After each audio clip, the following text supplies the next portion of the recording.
అమ్మాయి ఆనందం కావాలి, అబ్బాయి ఆనందం కావాలి, ఇద్దరి తల్లిదండ్రులకి తృప్తి కావాలి. కానీ మనం మామూలు పెళ్లిలో చూస్తే సరిపోయాన్ని బంగారం పెట్టలేదని అసంతృప్తి, పాత్రలు పెట్టలేదని అసంతృప్తి, కారు బైకు పెట్టలేదని అసంతృప్తి, అనుకున్నన్ని డబ్బులు కట్నంగా ఇవ్వలేదని అసంతృప్తి, ఇట్లా చేయాలి అట్లా చేయాలనే రూల్స్, అనేక అవసరం లేని విషయాలు పెళ్లిలో చేరి ఎవరికి తృప్తి లేకుండా డబ్బులన్నీ ఖర్చు చేసుకొని పెళ్ళి అయిపోయింది అనిపించుకుంటున్నారు. ఇందులో ఆయా మతాల పెద్దలు ప్రధాన పాత్ర పోషిస్తున్నారు. వాళ్ళు ఒక గుండం గీసి మనందరినీ ఆ గుండంలో తోసి వాళ్ళు హీరోలుగా ఉంటున్నారు తప్ప నిజానికి ఈ సినిమాలో అమ్మాయి అబ్బాయి హీరో హీరోయిన్. వాళ్ళ పెళ్ళికి అంగీకరించిన వాళ్ళ అమ్మా నాన్న ముఖ్యమైన అతిథులు, వాళ్ళే ముఖ్యమైన అతిథులు. మిగతా ఎవరం కాదు, నేను కాదు, వేరు జిల్లాలో నుంచి వచ్చినా కాదు, వాళ్ళే హీరోస్. ఆ రెండు కుటుంబాలు కష్టపడి సంపాదించుకున్న డబ్బులతో ఈరోజు మనందరికీ మంచి భోజనం పెట్టి ఇదిగో వీళ్ళు ఈ రోజు నుంచి జంటగా బతుకుతున్నారు అని మనకు ప్రకటించే ఒక సందర్భం అంతే. దీనికి ఆయా మత గ్రంథాల్లో ఉన్న వాక్యాలు చదివో, శ్లోకాలు మంత్రాలు చదివో, మనకు అర్థం కాని మాటలన్నీ చెప్పి వాళ్ళు చెప్పిన పద్ధతిలో చేసుకుంటేనే పెళ్ళి అని మనల్ని మానసికంగా కట్టి పడేసింది. కాబట్టి ఈరోజు బాబాసాహెబ్ అంబేద్కర్ గారు చూపించిన పద్ధతిలో పెళ్లి చేస్తాము. మహాత్మా జ్యోతిరావు పూలే స్థాపించిన సత్యశోధక్ సమాజ్ ఆశయాల మేరకు పెళ్లి చేస్తాము. మహిళలకు స్వేచ్ఛనిచ్చి ఈ అర్థం లేని ఆచారాలని చెత్తకుప్పలో వేసి ఆనందపు ఆచారాలు ఇచ్చిన పెరియార్ రామస్వామి చూపించిన పద్ధతిలో పెళ్లి చేస్తాం. ఇవి అర్థవంతమైన పెళ్ళిళ్ళు. ఏ మత పద్ధతిలో పెళ్లి చేసుకున్నా తప్పనిసరిగా ఈ డిక్లరేషన్ ఫామ్ ఇచ్చి ఆ సబ్ రిజిస్ట్రేషన్ ఆఫీసులో మనము నమోదు చేసుకొని సర్టిఫికేట్ తీసుకుంటేనే మన పెళ్ళి చెల్లుద్ది. నువ్వు చర్చిలో చేసుకున్నా చెల్లదు, ఆర్య సమాజంలో చేసుకున్నా చెల్లదు, మసీదులో చేసుకున్నా చెల్లదు, ఎక్కడ పెళ్లి చేసుకున్నా చెల్లదు. మనం పెళ్లి చేసుకొని ఆ ఫోటోలని, మన డిక్లరేషన్ని, మన వయస్సు నిర్ధారించే 10th క్లాస్ మెమోని, ఆధార్ కార్డు వీలైతే ఆధార్ కార్డుని ఇచ్చి చట్టం ప్రకారంగా రిజిస్ట్రేషన్ ఆఫీస్లో దరఖాస్తు చేసుకుంటే వాళ్ళు మ్యారేజ్ సర్టిఫికేట్ ఇస్తారు. అది మాత్రమే వ్యాలిడ్. మిగతాయన్నీ మంది కోసము, వాళ్ళ కులం కోసము, ఆ మతం కోసం చేసుకునే పెళ్ళిళ్ళే. కాబట్టి ఇది అన్నిటికంటే ఉత్తమమైన పద్ధతి, రాజ్యాంగం చూపించిన పద్ధతి పెళ్ళి. అలానే ఆ పెళ్ళిళ్ళు తప్పు అని మా ఉద్దేశం కాదు. ఎదురుగా ఉన్న మీరంతా మీకు నచ్చిన పద్ధతిలో మీరు పెళ్లి చేసుకోండి, మేము వద్దనట్లేదు. మీ ఇంటికి వచ్చి నీ కొడుకు పెళ్ళికి అట్లెందుకు చేస్తున్నావు, నీ బిడ్డ పెళ్ళి ఇట్లా ఎందుకు చేస్తున్నావు అని ఎవరిని అనట్లేదు. దయచేసి ఈరోజు మన సునీల్ వాళ్ళ నాన్నగారు తాను ఇన్ని రోజులు నమ్మిన అంబేద్కర్ని, సునీల్ ఇన్ని రోజులు తాను మాట్లాడిన బాబాసాహెబ్ అంబేద్కర్ గారిని తన పెళ్లి సందర్భంగా ఆయనకు ఘనమైన నివాళి ఇస్తూ ఆయనని గుండెల్లో పెట్టుకొని ఆలోచనలో పెట్టుకొని తన అడుగుల్లో చూపిస్తూ ఎస్ నేను 100% అంబేద్కర్ దారిలో నడుస్తున్నాను, పెళ్లిదాకా బాబాసాహెబ్ పేరెత్తి పెళ్లి రాగానే నేను ఇటు మసీదులోకో ఇటు చర్చిలోకో లేకపోతే అటు గుడిలోకో వెళ్ళి పెళ్లి చేసుకొని మళ్ళీ గట్టిగా జై భీమ్ అనే వాళ్ళు ఉంటారు. అలా కాకుండా నేను మాట, నా అడుగు, నా ఆలోచన ఒకటే దారి అని చెప్పి ఈ గొప్ప సందర్భంలో బంధువులు కొంతమంది అనుమానించిన, కొంతమంది అవమానించిన, ఇంకొంతమంది అడ్డు చెప్పిన, కొంతమంది ప్రాణంగా అభినందించిన అందరి సపోర్ట్ తీసుకొని ఈరోజు తాను పెట్టుకున్నాడు. నిజానికైతే ఈ ఆదివారం ఎక్కడ ముహూర్తం లేదు, ఎక్కడా ముహూర్తం లేదు, ఏడ పెళ్ళిళ్ళు లేవు. కేవలం అతను ఆదివారం రోజే పెళ్లి చేసుకుంటే మా అక్క వాళ్ళు వస్తారు, మా చిన్నమ్మ వాళ్ళు వస్తారు, మా బాబాయ్ వాళ్ళు వస్తారు, మా అత్తమ్మ వాళ్ళు వస్తారు, మా బంధువులు వస్తారు, మా క్లాస్మేట్స్ వస్తారు, తోటి ఉద్యోగస్తులు వస్తారు, హాయిగా ఈ ఆదివారం వాళ్ళ ఇంట్లో చికెన్ మటన్ తెచ్చుకొని వాళ్ళు వండుకొని తినకుండా ఇక్కడ అందరం ఒకే చోట వండుకొని కలిసిమెలిసి తిని ఈ ఆదివారాన్ని అర్థవంతంగా ఉపయోగించుకుందామని ఈరోజు పెట్టుకున్నాడు పెళ్ళి. లేకపోతే ఈ ఆదివారం మనందరం హాయిగా మన ఇంట్లో కేజీ మటన్ తెచ్చుకొని లేదంటే ఇంత గొడ్డు కూర ఓ పోగు తెచ్చుకొని హాయిగా ఏదో ఎండు తుణుకలైనా వండుకొని తిని ఇంట్లోనే ఉండేటోళ్ళం. లేదంటే ఓ సోమవారమో మంగళవారమో పెళ్లి పెట్టాడు అనుకోండి, అప్పుడు మీ కొడుకుల్ని మీ బిడ్డల్ని బడికి పంపించకుండా కాలేజీకి పంపించకుండా ఈయన పెళ్ళికి తీసుకొని వచ్చి వాళ్ళని ఒకరోజు చదువుకు ఎందుకు దూరం చేయాలి? కాబట్టి మా బంధువులని వనజ అలాగే సునీల్ వీళ్ళ బంధువులని వాళ్ళ పిల్లల చదువులు పాడు కాకుండా వాళ్ళ ఉద్యోగాలకు సెలవులు పెట్టుకోకుండా వీళ్ళు కూడా ముహూర్తం పెట్టుకోకుండా ఆదివారం రోజు అంబేద్కర్ పద్ధతిలో పెళ్లి చేసుకుంటున్నారు. ఒకసారి చప్పట్లు కొట్టి అభినందించారు. మీలో కూడా ఎవరైనా మంచి మనసున్నోళ్ళు, ఆలోచించే వాళ్ళు, అర్థం చేసుకునే వాళ్ళు మీ బిడ్డల పెళ్ళిళ్ళు కానీ మీ కొడుకుల పెళ్ళిళ్ళు కానీ మీ బంధువుల ఇళ్లలో పెళ్ళిళ్ళు కానీ అవుతే మీరు ఏ పద్ధతిలో చేసుకున్నా కొంచెం సెలవు రోజు పెట్టుకుంటే మీ బంధువులకి మీరు సహాయం చేసిన వాళ్ళు అవుతారు. లేకపోతే వాళ్ళ పిల్లల్ని వాళ్ళ చదువుకు దూరం చేసిన వాళ్ళు అవుతారు. వాళ్ళ ఉద్యోగాలకి ఒకరోజు సెలవు పెట్టుకునేటట్టు చేసిన వాళ్ళు అవుతారు. కాబట్టి అర్ధరాత్రి ముహూర్తాలతో పని లేదు, తెల్లవారుజామున 3 గంటలకి ముహూర్తం అనేది పని లేదు. హాయిగా పొద్దున లేచి అందంగా తయారై వీడికి 12ంటికి వస్తే 1ంటికి దండలు వేసుకొని 2ంటికి భోజనం చేసి 1 గంట సేపు ఆడి పాడి ముచ్చట్లు పెట్టి మళ్ళీ వెలుతురున్నప్పుడే క్షేమంగా ఇంటికి చేరుకోవడమే మంచి పెళ్ళి.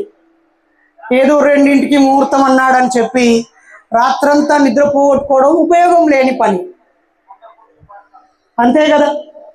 కాబట్టి మీరు పెళ్లి ముహూర్తాల గురించి మాట్లాడేటప్పుడు అమ్మాయి అబ్బాయి వాళ్ళు కూర్చొని మాట ముచ్చట జరిగేటప్పుడు అనుకోండి, గట్టిగా అనుకోండి. ఏమని? మనం పెళ్లి ఖచ్చితంగా సెలవు రోజు, అది ఆదివారం రోజే పెట్టుకోవాలి, లేదా శనివారం అయితే శనివారం సాయంత్రం 7-8 గంటలకే పెట్టుకోవాలని అనుకోండి. దానివల్ల మన బంధువులందరికీ మీరు మేలు చేసిన వాళ్ళు అవుతారు. ఇంత మంచి సందర్భంలో వీళ్ళ అక్క బిడ్డ 10వ తరగతి చదువుతుంది, ఆమె అక్కడనే ఉండి అక్కొక్కతే వస్తే ఈయనకేం ఆనందం ఉంటుంది? ఆదివారం కాబట్టి వాళ్ళ అక్క వచ్చింది, వాళ్ళ అక్క బిడ్డను కూడా తీసుకొని వచ్చింది. అమ్మాయి వాళ్ళ అక్క బావ వచ్చారు, వాళ్ళ పిల్లలు వచ్చారు. ఇప్పుడు పిల్లలు లేకుండా వర్కింగ్ డే రోజు పెళ్లి చేసుకుంటే ఏమొస్తుంది? కాబట్టి దయచేసి సెలవు రోజు పెళ్ళిళ్ళు చేసుకోవాలి, ఆదివారం రోజే పెళ్ళిళ్ళు చేసుకోవాలి. ముహూర్తాలు పెట్టుకునేటప్పుడు మాట ముచ్చట మాట్లాడుకునేటప్పుడే చాలా క్లారిటీగా ఉండాలి. అలాగే అనవసరంగా అమ్మాయి వాళ్ళ ఇంటికాడ ఒక ఫంక్షను, అబ్బాయి వాళ్ళ ఇంటికాడ ఇంకొక ఫంక్షన్ హాల్ ఖాళీ ఉన్న రోజు ముహూర్తం పెట్టుకోవడం, అందరం అక్కడెక్కడికో వెళ్ళి అక్కడ పెళ్లి చేసుకోవడం, అలాగే ఇంకొంచెం ఎక్కువ డబ్బులు ఖర్చు పెట్టడం కూడా వద్దు. మధ్యతరగతి పేద కుటుంబాల వాళ్ళు కష్టపడి సంపాదించినటువంటి 5 సంవత్సరాలు దాచిపెట్టుకున్న డబ్బులన్నీ ఒక పెళ్లి రోజు వేస్ట్ చేస్తారు. ఇందాక ఒక యువకుడు అంటున్నాడు, జీవితంలో ఒకటేసారి కదా పెళ్లి చేసుకునేది, అందుకే మేము అన్నీ ఎక్కడ తగ్గకుండా చేసినాం అంటున్నారు.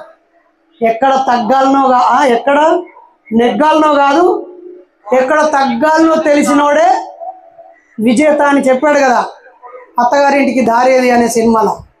అపమానకు దారి తెలియదు, ఇప్పటికీ దారి ఎత్తుకాలి. ఇగో ఈయనకైతే తెలుసు అత్తగారింటికి దారి, తెలుసా? ఆయన నవ్వుకే ₹1 కోటి ఇవ్వచ్చు కదా. ఒకసారి అందరం గట్టిగా చప్పట్లు కొడదామా? మన ఈ అంబేద్కర్ గారు చూపిన పద్ధతిలో ముహూర్తాలు ఉండవు. బాబాసాహెబ్ అంబేద్కర్ గారు చూపిన పద్ధతిలో రత్న కానుకలకు విలువ ఉండదు, ఆచార వ్యవహారాలకి విలువ ఉండదు, స్థానం ఉండదు. మతాలకి, పూజారులకి, పాస్టర్లకి స్థానం ఉండదు. బాబాసాహెబ్ అంబేద్కర్ చూపిన పద్ధతిలో మనిషిని మనిషి గౌరవించాలి, చట్టం ప్రకారంగా పెళ్లి జరగాలి, అమ్మాయి అబ్బాయి సమంగా ఉండాలి, ఒకరినొకరు గౌరవించుకొని గొప్పగా బతకాలి. అలా ఆ మహానుభావుడు 70 ఏళ్ళ క్రితమే, 100 సంవత్సరాల క్రితమే ఆయన ఇలాంటి పెళ్ళి చేసుకున్నాడు. కానీ మన అంబేద్కర్ గారు ఎలాంటి పెళ్లి చేసుకున్నాడో మనకు తెలియక మనం నిత్యం గౌరవించే పూరే దంపతులు ఎలా పెళ్లి చేసుకున్నారో మనకు తెలియక, పెరియార్ రామస్వామి గారు ఎలాంటి పెళ్లి చేసుకున్నాడు, ఎలాంటి పెళ్లిళ్ళు చేశాడో తెలియక మన పక్కింటి వాళ్ళు ఎట్లా చేసుకున్నారో మనం అట్లా చేసుకుంటున్నాం. నేను నిన్న ఒక పెళ్లికి వెళ్ళాను. పట్ట పగలు 1000 వాళ్ళ తపాసులు వేలుస్తూనే ఉన్నారు. 2 గంటలు వేల్చారు. వీటికి ఎన్ని డబ్బులు అయినాయిరా అంటే అలా ఒక 30,000 అయినాయి. మరి ఎప్పుడు కాల్చినరా అంటే పట్టపగలు పైకి వెళ్ళి టపేలు అని పువ్వులు కురిస్తే కనిపిస్తుందా? పోనీ రాత్రిపూట వెలిగిస్తేనైనా ఆకాశంలో రంగురంగులుగా జిగేలు అంటే కళ్ళకు సంతోషం ఉంటుంది. ఏమైందిరా, అరగంటకు 30,000 వేస్ట్ చేసినావు, నీ జీతం ఎంతరా అన్నాను. నా నెలకు 30,000 అన్నా. అంటే ఒక నెల డబ్బుల్ని 2 గంటల్లో ఖర్చు చేసినావు. మరి రేపు నీ పిల్లలు నాకు తాజ్మహల్ చూపించమంటే ఏం చెప్తావురా? ఇక మళ్ళీ ఏడాది దాకా ఎటు తీసుకుపోడు ఈ అమ్మాయిని వాడు. ఎందుకంటే ఈ సౌండ్ సిస్టమ్ 20,000, ఈ డెకరేషన్ 30,000, ఆ ఆర్కెస్ట్రా 10,000 20,000, ఈ డయాస్కో 10,000, ఆ భోజనాలకైనా 50,000, అన్ని లెక్కలు వేసుకొని రాత్రి ఫస్ట్ నైట్ ఉండదు. ఇక అసలు నైటే ఉండదు. మీ వాళ్ళు ఎంత ఇచ్చిర్రు, మా వాళ్ళు ఎంత ఇచ్చిర్రు, మనం ఎంత అనుకున్నాం, ఎంత అయ్యింది, ఏంది గోస అని అప్పులు తెచ్చుడు, బదులు కట్టుడు, ఓ 2-3 సంవత్సరాల దాకా దుఃఖమే ఉంటుంది. అందుకే పెళ్ళిళ్ళు అంటే ఒక 100-200 మందిని పిలుచుకోవాలి. తర్వాత మొదటి సంతానం అయినాక 200-300 మందిని పిలుచుకోవాలి. రెండో సంతానం అయినాక ఇంకా ఎక్కువ మందిని పిలుచుకోవాలి. ఇద్దరు కలిసి సొంత ఇల్లు కట్టుకున్నాక అందరిని పిలుచుకోవాలి. ఇగో ఇది మా సొంత ఇల్లు, మేము కష్టపడి కట్టుకున్నాము అని మీ ఇద్దరి పిల్లలని, మీ ఇద్దరి పనిని, మీ ఆనందాన్ని, మీ అభివృద్ధిని అందరికి చూపించి మంచిగా దావత్ చేసి డీజే పెట్టి అందరు ఎగురాలి, దూకాలి, తినాలి, తాగాలి, ఎంజాయ్ చేసిపోవాలి. అట్లా కాకుండా పెళ్లి రోజే మొత్తం బల ప్రదర్శన చేస్తారు మనోళ్ళంతా. దీనివల్ల ఇప్పుడు నేను ఒక సైకాలజీ డాక్టర్ని, నా దగ్గరికి పెళ్ళైన జంటలు వస్తుంటే ఏడుపు వస్తుంది. వాళ్ళిద్దరు ఎంజాయ్ చేయడానికి డబ్బులు ఉండవు, కానీ పెళ్లి రోజు పెట్టడానికి బోల్డ్ అని డబ్బులు అప్పులు చేస్తారు. దరిద్రం ఏంటో, పెళ్లి అనగానే అందరూ బదలిస్తారు, అప్పిస్తారు. పాపం ఆడపిల్ల పెళ్లి కదా, ఇగో ఉంచే నరసన్న కొంచెం తర్వాత ఇస్తులే అని చెప్పి ఇస్తారు. వాడు అట్నే వదిలేస్తాడా? మళ్ళీ అడుగుతాడు కదా, అడగడా? కాబట్టి పెళ్ళిళ్ళని వీలైనంత తక్కువ ఖర్చులో ఎక్కువ ఆనందంగా జరుపుకోవాలి.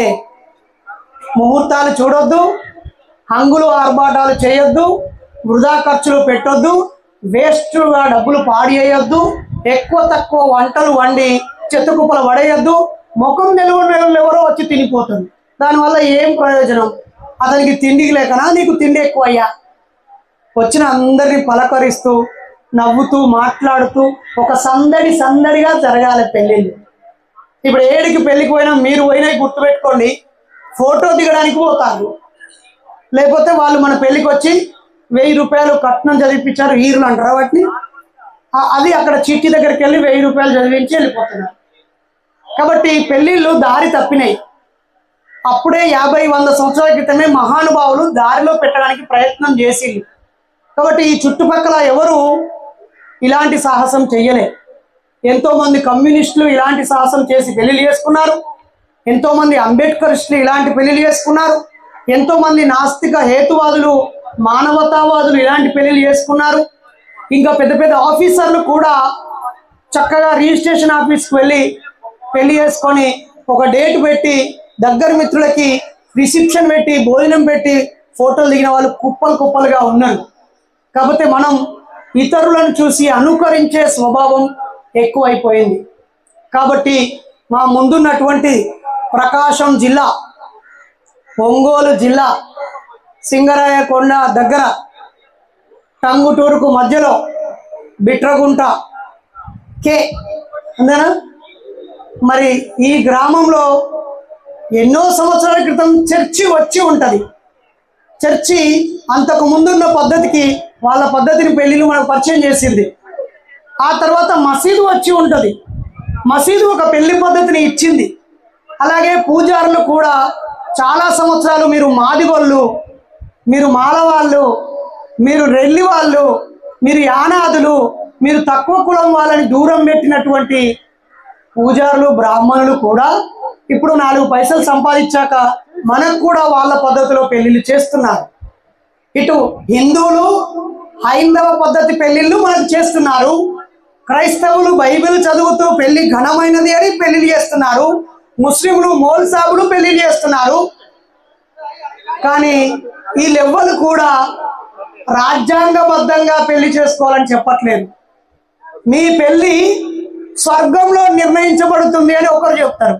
మీ పెళ్లి యేసు ప్రభువు డిసైడ్ చేసినతో అవుతుందని చెప్తారు. లేకపోతే మీ పెళ్లి బైబిల్లో ముహమ్మద్ ప్రవక్త ఈ వాక్యం చెప్పాడు, ఇదే పెళ్లి అని చెప్తారు.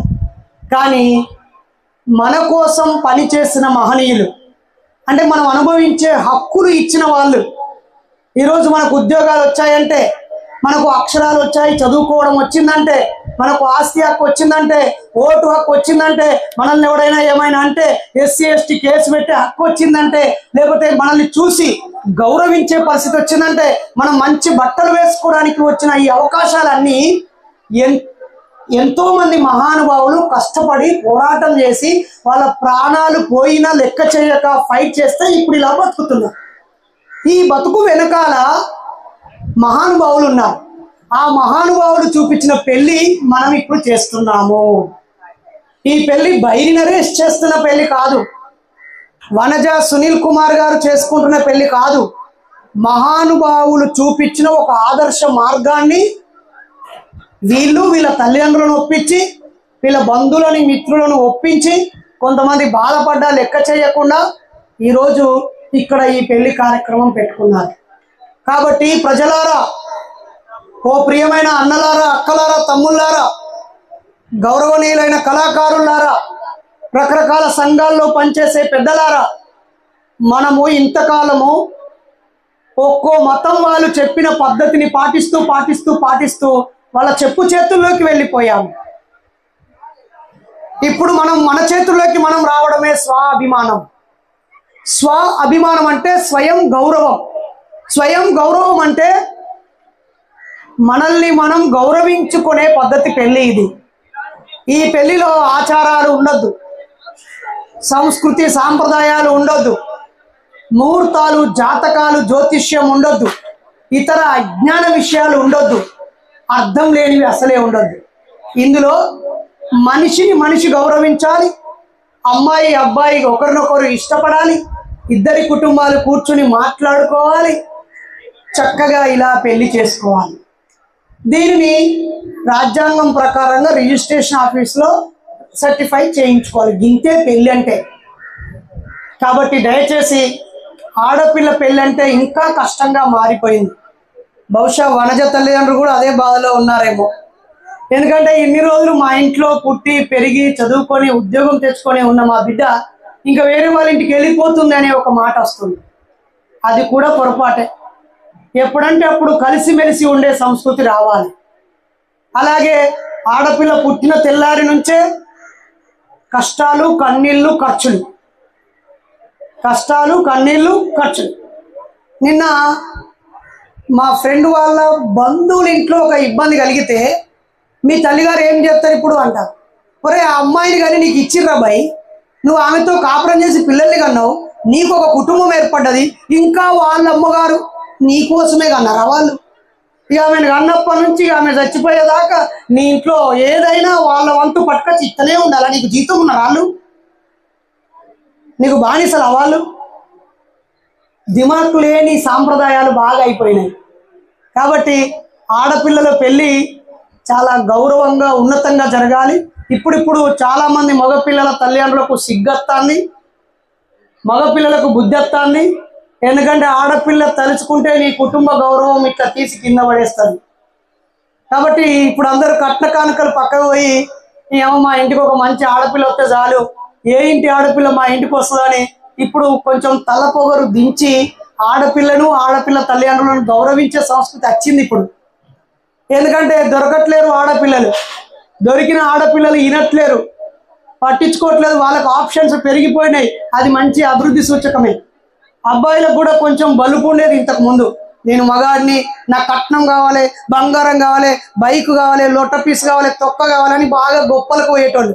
ఇప్పుడు ఏదొద్దరా నాయన, అమ్మాయి కొంచెం మంచిగా ఉంది, అది ఒప్పుకుంటే చాలరా అని 10 సార్లు ఫోన్ చేస్తారు వాళ్ళ అమ్మ నాన్నలకు. 10 సార్లు ఫోన్ చేస్తున్నారు. కాబట్టి సమాజంలో అత్యవసర పరిస్థితి ఏర్పడ్డది. అంటే మనిషిని గౌరవించే పరిస్థితి ఏర్పడ్డది.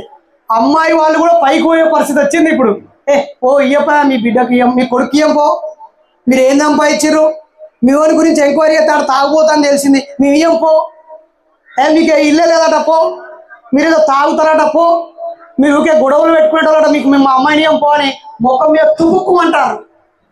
కాబట్టి ఇప్పుడు ఆ ఇంటికి ఆడపడుచు రావాలంటే ఆ ఇంట్లో నుంచి మద్యం పోవాలి, ఆ ఇంట్లో భార్యాభర్తలు గొడవ పెట్టుకొని బూతు మాటలు తిట్టుకోవడం పోవాలి, రోడ్డు మీదకి వచ్చి అరిసి కొత్త చింపుకునేటువంటి చెత్త కడిగి వేయబడాలి, ఒక ఇల్లు ఉండాలి, అప్పులు ఉండొద్దు, కాస్తో కూస్తో పని చేయాలి, అబ్బాయి విలువలతో ఉంటేనే అమ్మాయిని ఇస్తారు.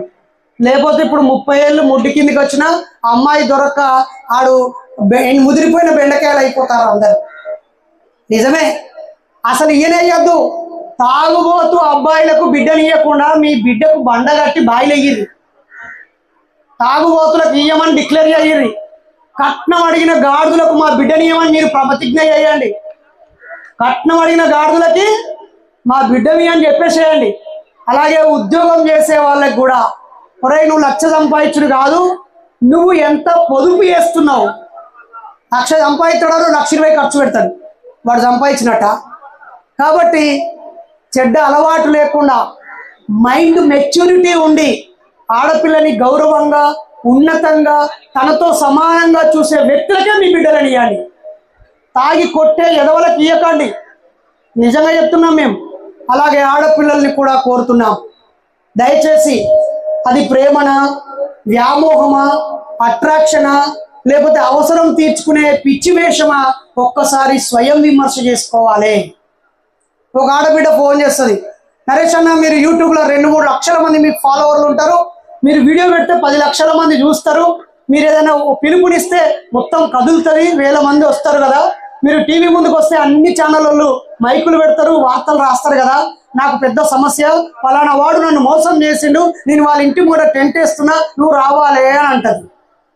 చెల్లమ్మ, వాళ్ళ ఇంటి ముందు నువ్వు టెంట్ వేస్తావు, నేను రావాలి, ఓకే వస్తా. వాడు నీ అనుమతి లేకుండానే నీ ఒంటి మీద చేసిండా, నీ సంసిద్ధత లేకుండానే, నీ సపోర్ట్ లేకుండానే వాడి పిచ్చివేషం వేసిండా? మోసం చేయడం వాడి వృత్తి అయితే మోసపోవడం నీ తప్పు కదా, మోసపోకుండా ఉండాల్సిన కర్తవ్యం నీ మీద ఉంది కదా. చెత్తను కడుక్కో అవకాశం ఉంటే. అలాగే ఆడవాళ్ళు కూడా సున్నిత మనస్తత్వాన్ని తీసేయాలి, సున్నిత మనస్తత్వం ఉండొద్దు, అయ్యో పాపం అనే కనికరం జాలి దయ కూడా ఉండదు ఆడవాళ్ళకి, చెప్తున్నా నేను సీరియస్గా. నిన్న అవసరం లేదనుకున్నావా అని నువ్వు కూడా ఇట్లా తీసి నువ్వు కూడా అవసరం లేదా అనగలగాలి మనం కూడా. అలా రాకపోతే వేస్ట్. ఆడపిల్లలందరూ ఇప్పుడు ఆత్మహత్య చేసుకున్న ఆడపిల్లల దగ్గరికి నేను ఒక 100-200 మంది ఆడపిల్లల శవాల దగ్గరికి వెళ్ళాను. ఆ ఆడబిడ్డ ఆత్మహత్య కారణం ఏంటి అంటే, ఎప్పుడో తెలిసో తెలియకో జరిగిన చిన్న పొరపాటుకి ఆమె క్షణిక ఆవేశానికి వెళ్ళిన సందర్భాలే ఎక్కువ ఉంటున్నాయి. కాబట్టి మా ముందున్న మా అక్కల్ని అడుగుతున్నాను, మా చెల్లెల్ని అడుగుతున్నాను, మీ బిడ్డలకి 7-8వ తరగతి చదువుతున్నప్పటి నుంచే ఆమెకు ఒక క్లారిటీ ఇవ్వండి. బిడ్డ నీకు 25 ఏళ్లకు పెళ్లి చేస్తా, నీకు కులం లేకుండా పెళ్లి చేస్తా, కట్నం అడగని వ్యక్తికి పెళ్లి చేస్తా, నువ్వు ఉద్యోగం తెచ్చుకొని సంపాదించుకున్నాకే పెళ్లి చేస్తా అని ఇప్పుడే మీ బిడ్డలకు నూరిపోయండి. ఎవడైనా నీ వైపు తప్పుగా చూస్తే వాడి చూపులో మంచి ఉందా చెడు ఉందా గుర్తించి లాగి ఒకటి పుచ్చుకోమని చెప్పండి. 100కు ఫోన్ చేసి వాడిని పోలీసులకు అప్పగించే ధైర్యం చెప్పండి. ఒంటి మీద చెయ్యేస్తే కూడా పోలీస్ స్టేషన్ పోయి పిటిషన్ ఇయ్యని ఆడపిల్లల్ని కన్నా మీ బిడ్డల మీద చెయ్యి వేయడం తప్పు ఎందుకు అవుతుంది? మీ బిడ్డ మీద ఒకటి చెయ్యేస్తే అయ్యో బిడ్డ మందికి చెప్తే మానం పోతుందని లోపల దాచిపెట్టే మీ మీద దాడి ఎందుకు జరగదు? నువ్వు ఎదురు దాడి చేస్తే కదా దాడులు తగ్గేటి.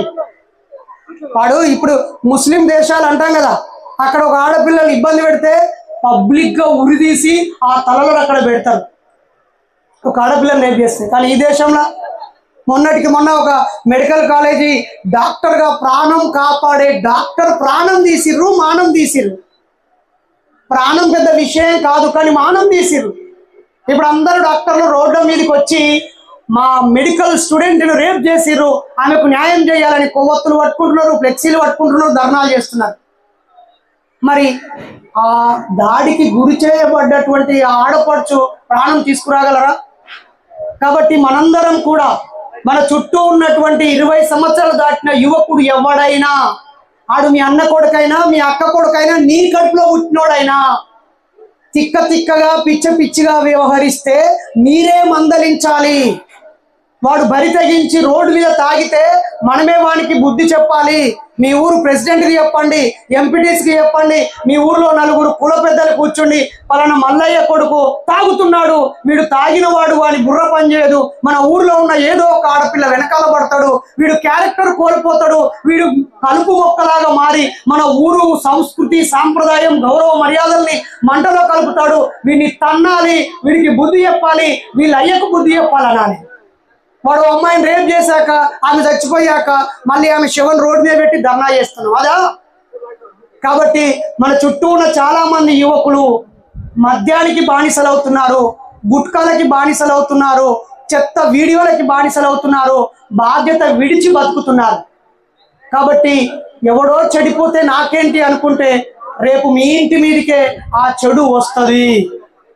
కాబట్టి ప్రియమైన ప్రజలారా, ఈ బిట్రగుంట ప్రాంతంలో ఉన్న మీరు ఈ సముద్రం ఇచ్చే అవకాశంతో, ఆ పక్కన ఉన్నటువంటి నది ద్వారా వచ్చే అవకాశంతో, ఈ సారవంతమైన నేలల ద్వారా వచ్చేటువంటి అవకాశంతో మంచి పంటలు పండిస్తూ, ఇసుక ద్వారా ఆదాయం పొందుతూ, సముద్రం ద్వారా ఆదాయం పొందుతూ, మంచి మనుషులుగా బతుకుతూ, మిగతా రాయలసీమ కొంత నీరు లేని ప్రాంతం కంటే, శ్రీకాకుళం లాంటి అడవి గిరిజన ప్రాంతం కంటే, తెలంగాణలో ఉన్న కొన్ని జిల్లాల్లోని కరువు, మహబూబ్నగర్ లాంటి, పాలమూరు లాంటి ప్రాంతం కంటే మీ ప్రాంతం చాలా అభివృద్ధి చెందింది.